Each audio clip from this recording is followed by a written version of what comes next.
Hey there, it's Chris from Big Lake again. Just another quick update on this Bluenose. We're just taking a closer look at the core here. I threw some lights up so we can take a better look and grab my moisture meter.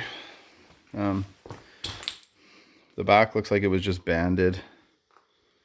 For strength, it's pretty floppy. We'll have to do something with that. We got the Dolphin moisture meter.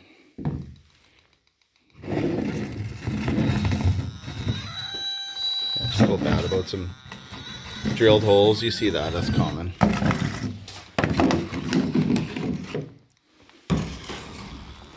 It's pretty soft up here, but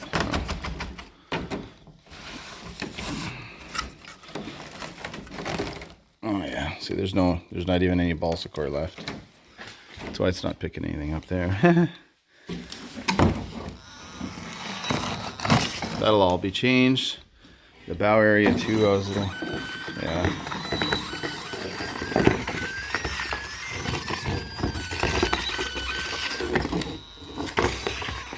It's pretty moist. Nice spray paint. Yeah, so I guess next we'll start cutting the core out. Get down to business.